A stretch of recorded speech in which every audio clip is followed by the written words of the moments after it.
Everyone learns in school that the Catholic Church was the big enemy of science. Well, you know who doesn't believe that anymore? Professional historians of science. Join me today on the Catholic Church, Builder of Civilization, and we'll learn the truth.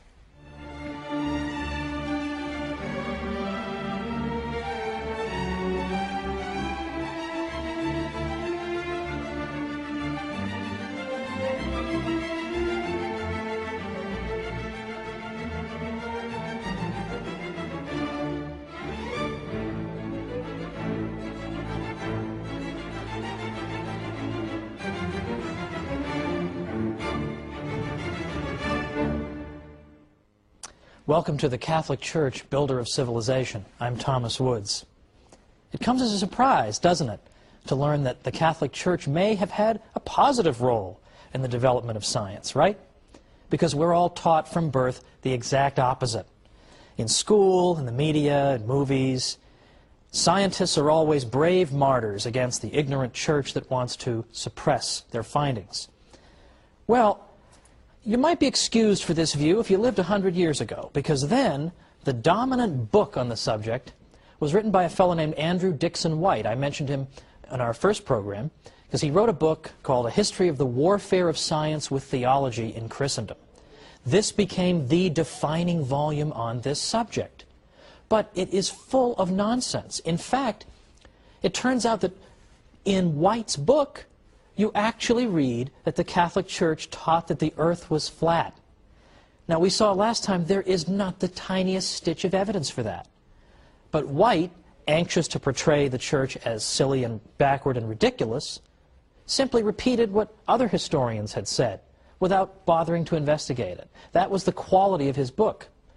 Since then, White's book has been so dramatically overturned that you'd think we'd be reading something about it. We'd hear, hey, the Catholic Church, after all, played an important role in the sciences, but instead, we hear only crickets. There's no real anxiety, there's no anxiousness to get to the truth in this matter. I wonder why that is.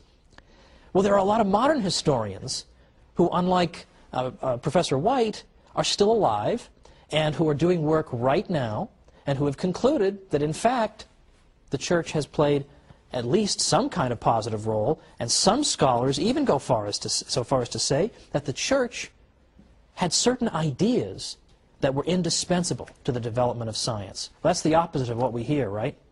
But you have scholars saying this all the time. Thomas Goldstein, Toby Huff, A.C. Crombie, Edward Grant, David Lindbergh, Professor Heilbronn at Berkeley, and many others.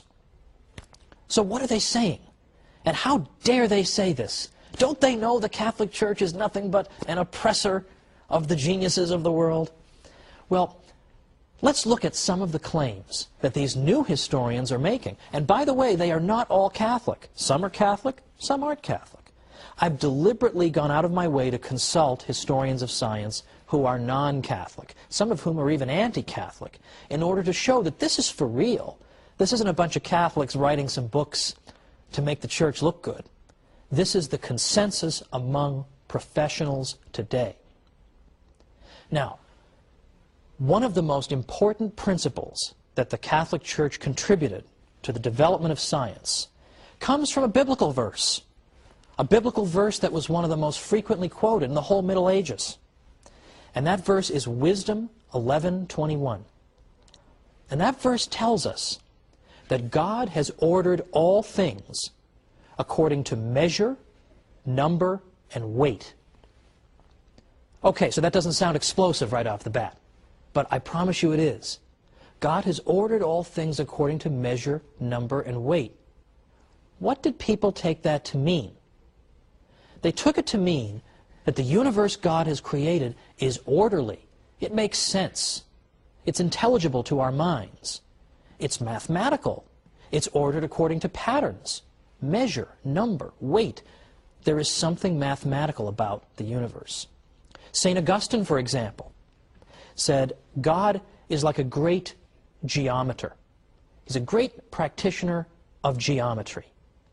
So for anybody watching who hated geometry, hated math, well, St. Augustine is implicitly rebuking you, because in fact mathematics is really a language that God uses. in ordering and fashioning this universe that he's given us.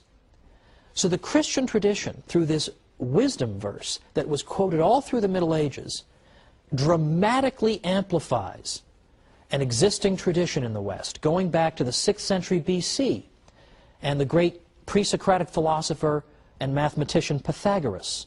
In the 6th century BC, Pythagoras had said, you know what the universe is made of? It's not made out of air or water or earth, as some of his contemporaries had said. It's made out of numbers. That's the fundamental constituent of our universe. Not physical stuff, but numbers, math. Math is everywhere. And this Christian tradition, building on Wisdom 11:21, took Pythagoras' obscure insight and in effect developed a whole civilization around it. That's pretty important. And in fact, even scientists who may not have given the matter a second thought lived in a civilization in which the orderliness of the world was taken for granted.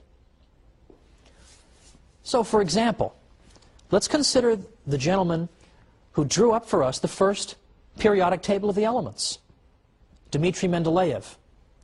He so believed that the universe was orderly that when he began arranging the elements, and perhaps you've seen the periodic table of the elements, got all the constituent parts of our world, and they're listed according in rows, and then a series of rows creates columns, and he found that elements that were next to each other on the table possessed similar characteristics. Well, then he got to about element number 21, and there was a gap there. He couldn't find an element that should fit there. But he said, the relationships keep working if I skip number 21 and I keep going. But so convinced was he that something had to go there. So convinced was he that God couldn't have given us this universe, or that he couldn't believe we could live in a universe where there'd be a big gap on the periodic table. There had to be something that belonged there. So he predicted, well, someday we'll discover an element that goes there. I mean, what nerve the guy has to say, of course we'll find something to fit into the gap on my chart. But sure enough, what did they find? 10 years later, the element scandium was discovered. Where does it go? It's atomic number 21. So this is a key feature of our civilization. And in fact, the scientific method cannot be pursued unless you believe the universe is orderly. Because what do you do in the scientific method? What's it all about? The scientific method consists of gathering data about the world around you, and then studying that data, looking for patterns, trying to understand it, and then developing hypotheses about the data. Why do I think thus and so is occurring? And then devising experiments to then confirm or disconfirm my various hypotheses. Now, you cannot follow those steps unless you believe the universe is orderly. Because I have to be sure, I have to have a confidence that if I run the same experiment multiple times under the same conditions, I will get the same results. Now, if I live in a disorderly universe, I have no right to expect that. Maybe 6 times when I drop something, it will fall to the ground, but maybe the 7th time, the object will turn into Elvis. How do I know? If I don't live in an orderly universe, I have no right to expect that. And if I don't live in an orderly universe, I can't even begin to do science. I can't even begin to find patterns in the universe if I don't expect them to be there. This is essential for science. And in fact, Albert Einstein even said, it's a miracle that the universe is orderly. We have absolutely no right to assume that. And in fact, many civilizations did not assume it. They did not assume it. Ancient Babylon, for example, the Babylonians did not assume the universe was orderly. It was completely chaotic. Did science get started among the ancient Babylonians? The question answers itself, doesn't it? So these are essential points. These are essential points. That the universe is orderly and mathematical. Now, that does not mean that the universe is so orderly that God can't perform miracles, that would somehow violate the order of the universe. Of course, as Catholics, we believe in miracles. God can perform miracles. Of course we believe that. But understand what that means. You can only recognize a miracle if it takes place against a backdrop of order.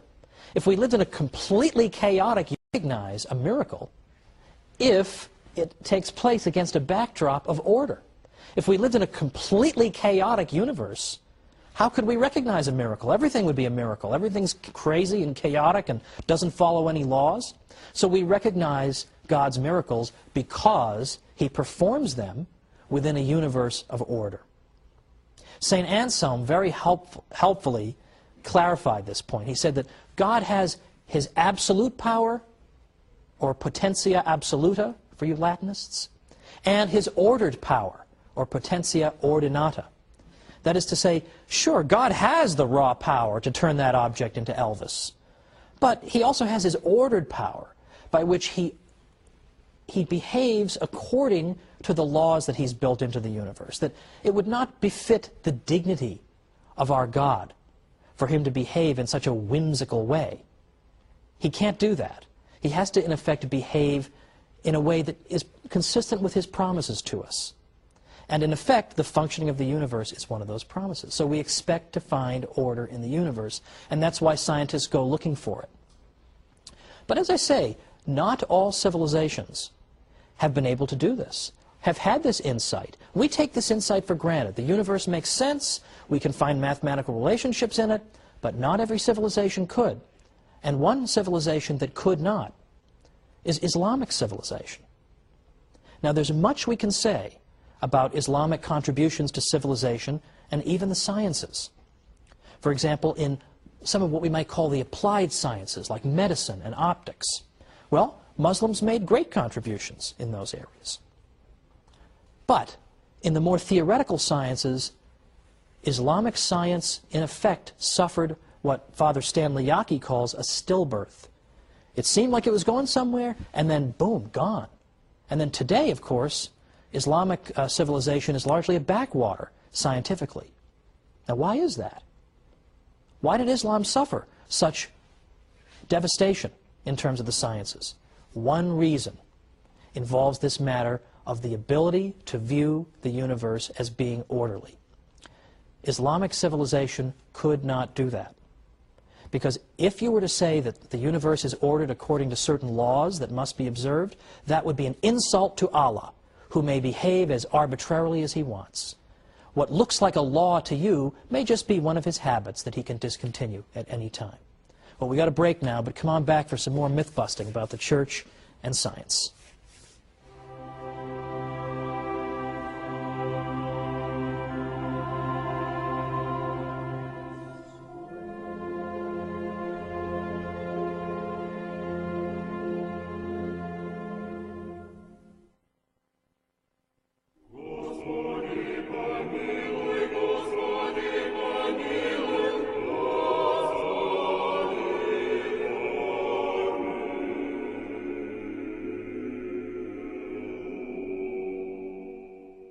Welcome back to the Catholic Church, Builder of Civilization. I'm Thomas Woods.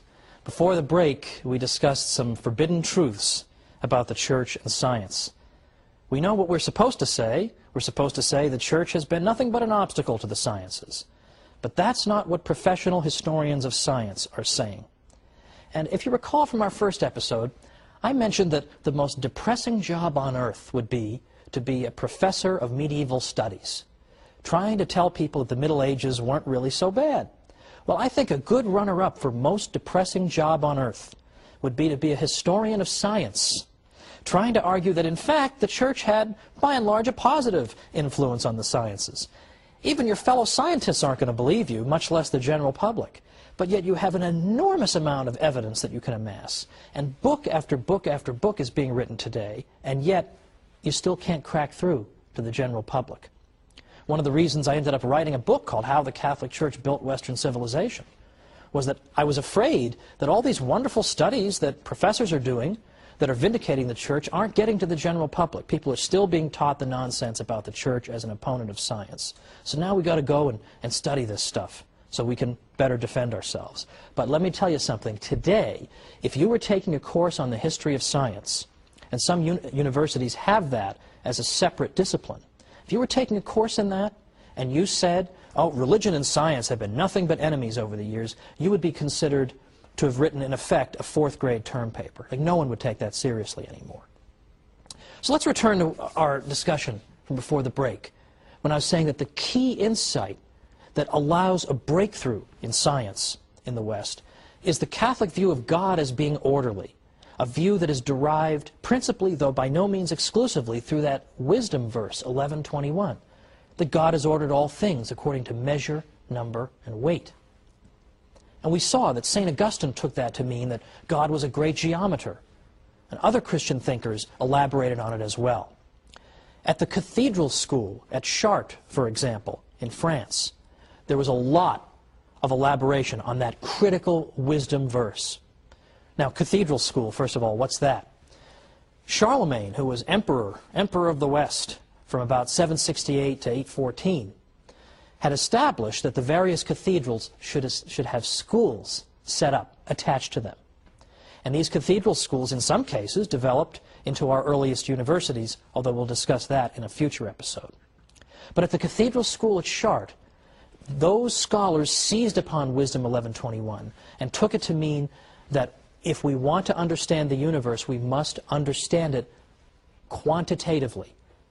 That's a fancy way of saying that if we want to understand the universe, we have to understand it through math.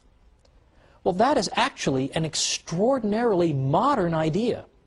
The cathedral school at Chartres was really at its peak perhaps in the 12th century, and yet it's got this fantastically modern idea that at least at some level the universe can and should be understood mathematically if we want to understand its workings and predict how it will behave in the future. We have to understand it through math. And they interpreted Wisdom 11:21 to mean just that the universe is mathematical and we understand it that way. Because the cathedral school at Chartres spread this idea far and wide that the universe is mathematical and should be understood through math, they are increasingly given credit as having helped to launch the scientific revolution centuries before it really began to take place in the 17th century. In addition to that, the scholars at Chartres took for granted that God was orderly and had built natural laws into the world, and that if we want to understand how the world works, we first use our natural reason. And only when our natural reason breaks down do we then say we are faced with a miracle, we're faced with something supernatural, and we refer this to God. But the Chartres scholars were convinced that God has given us our reason for a reason. That we're not cows, we're not aardvarks, we're not ants. We have the ability to think and to draw cause and effect conclusions and relationships. Why would God give us this faculty unless we were meant to use it? And we become true human beings only when we use the unique gift that human beings alone possess, which is reason. So, for example, one scholar at Chartres said, "It is through reason that we are men. For if we turned our backs on the amazing rational beauty of the universe we live in, we should indeed deserve to be driven therefrom, like a guest unappreciative of the house into which he has been received." Another scholar at Chartres said, "I take nothing away from God. He's the author of all things, evil excepted. But the nature with which he endowed his creatures accomplishes a whole scheme of operations, and these too turn to his glory, because it is he who created this very nature." In other words, God created us with a rational nature. So we give him glory when we have recourse to that rational nature. Now that is very much the opposite of what people are told, isn't it, about the Catholic Church? I think most people are under the belief that the Church teaches you that you shouldn't use your human reason, that human reason is in some way phony or something to be despised even. But to the contrary, here we have one of the most accomplished and important schools of the whole Middle Ages telling us that we should use our reason if we want to understand the way the universe works. Now, from that, I return to the point that Chartres emphasized the mathematical nature of the universe, and in doing so, they gave birth to a central modern idea, that if you want to understand physical relationships and how the physical universe operates, you have to explain it mathematically. You have mastered the universe only when you have unlocked its mysteries through the language of mathematics. When you have unlocked its mysteries through the language of mathematics. And that's why Sir Isaac Newton was so impressive to people in the 18th century, when with a single equation he was able to account for all the motion in the universe. That was an extraordinarily elegant explanation of a seemingly complicated problem. All the different kinds of motion could be reduced to one equation. And so in the sense in which we're speaking of, he understood the universe because he was able to take disparate phenomena that are all different kinds of motion, but yet account for them all with one simple, elegant mathematical equation. So he is simply bringing to fruition the mission that the Cathedral School of Chartres gave to the scholars and scientists of the West.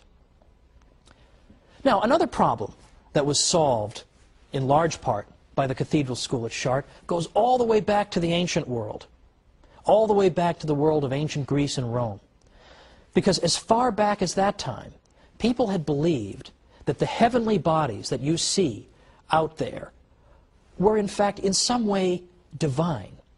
They must have some kind of divine attributes, or perhaps they have souls in some way, or they were composed of imperishable matter that operated according to laws different from those of our terrestrial world here on Earth. This was taken for granted for many reasons.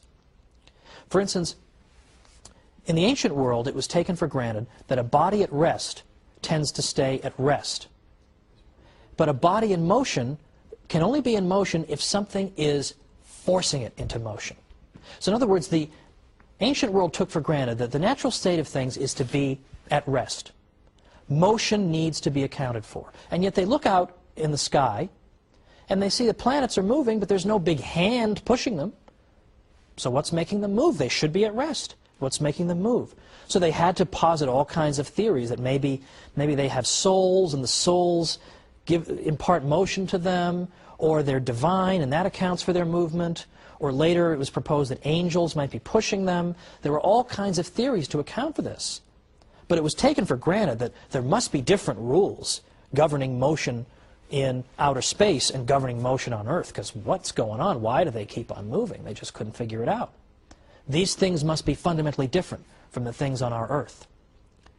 Now, Isaac Newton later showed that in fact the same laws of motion were at work in the heavens and on Earth. That was a breakthrough. But it wasn't something that just came out of left field. Because who really began thinking this for the first time? It was Terry of Chartres, another scholar at the Cathedral School of Chartres, in the 12th century. What did Terry say? He said that, in effect, what you have in the universe and in outer space are things that are composed of the same kind of matter that we have here on Earth.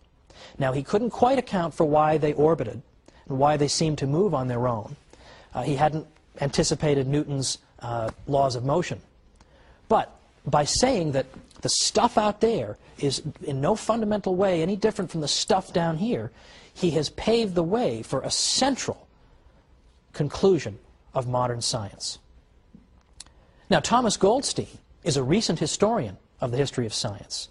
What does he have to say about the Cathedral School at Chartres?